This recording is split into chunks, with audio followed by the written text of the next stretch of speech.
is just get it done as fast as possible. You have to really lay out a tough challenge for us. They've drafted the perfect wheelman, Hollywood stunt ace Mike Ryan. Smash Lab Savings and Trust is open for business, and Kevin's about to make a withdrawal.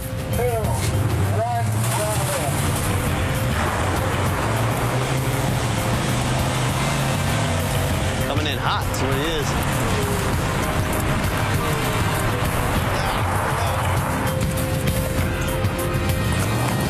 He's in the bank. Everybody get down into the stick up.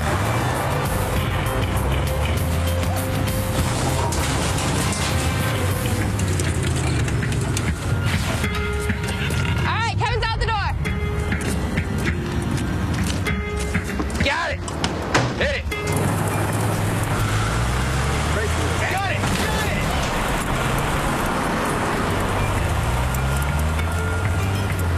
All right, 8.8.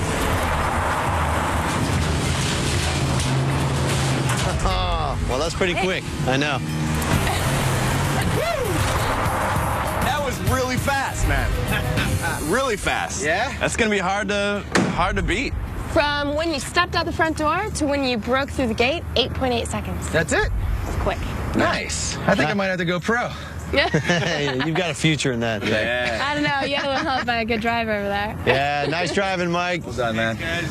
Well, also, when you broke through the gate, you're doing 14 miles an hour, which doesn't seem very fast, but you're covering a lot of ground at that speed.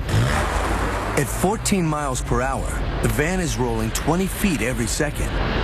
To stop a vehicle this big, going that fast, they need a huge fluidizing sand trap. But Chuck wants to try something really ambitious. I think we should do 2 beds. Yeah, 2 beds. Yeah, maybe we have one that captures Kevin, and then one captures the getaway vehicle. Yeah, I like that. That's good. Yeah, so a bandit-sized bed at the door, kind of a unwelcome mat, if you will, and a vehicle-sized bed kind of at the gate. So Get them nab- both. Yeah, nab them Yeah. both. Justice No. for all. They'll set a pair of sand traps into the ground. One at the front door, one by the exit. Tons of sand have to go fluid in seconds, pushing the technology and the team's ingenuity to the absolute limit.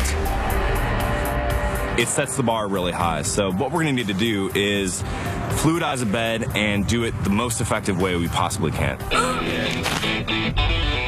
Coming up, to catch a thief, Nick and Deanne take Quicksand 101. While Chuck and Kevin get ready to shake, rattle, and roll.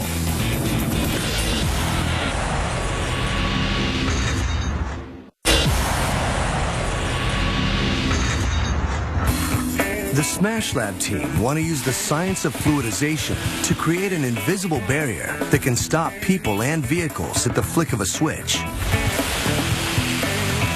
But to apply this concept in a real situation, they've got to make their fluidizing sand pit a lot bigger. We need to severely upscale our parts washer to something that we can work with, a large fluidized bed. But it's not as simple as just shoving a pipe of air into it. We need to create that even distribution of air so that we can get a really consistent fluidization in that bed. Nick lines a tank with air pipes that branch out from a central manifold. To get enough air in the manifold, he goes double-barreled. We have 2 80-gallon compressed air tanks. We have a PSI gauge and an airflow gauge. So this tells us how many cubic feet of air we're actually pushing into the tank, so we can monitor it with this. Right. As they bring in the sand, Deanne's already worried about the weight. The heavier it is, the more air they need to fluidize it. Each of these is a 50-pound bag. Yeah. What do we have? 1, 2, 3, 4. I mean, we got like 50 bags. Yeah.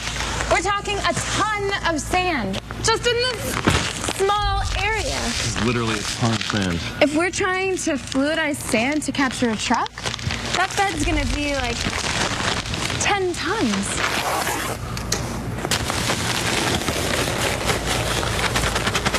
Wow. That's 60 bags. That is 3,000 pounds worth of sand there. I know, a ton and a half. And all it made was that. I know. Oh. And that's going to be a lot to liquefy. The system can pump air at up to 1,000 cubic feet a minute. Nick and Deanne need to find out how much air it takes to make the sand fluid. But we need to find that critical point. So when you crank up the air, it won't do anything until it hits this one point where all of a sudden it starts to fluidize. If we can find that critical point, we know we have 3,000 pounds of sand, and we can scale it up to our final test. All right, so just start with a little bit of air pressure and then just work our way up, huh? Exactly. Let's get going. And maybe do a couple trials. Kick it up to 300, stop, Okay. kick it up to 500, stop. All right, this one I'm gonna kick it right up to 300. They start at 300 cubic feet a minute. That would fill 600 party balloons in less than 60 seconds. Ready? Yep. Nope. Nothing, all right. To 600. The sand is so heavy that they need far more air, moving a lot faster. Nothing. To 800. I started to slightly feel it give way, but not really. Really? All right. One setting left, full throttle, 1,000 cubic feet per minute. All right, I'm fully charged, so I'm just gonna kick it right up there, all right? Okay. Ready? 1,000.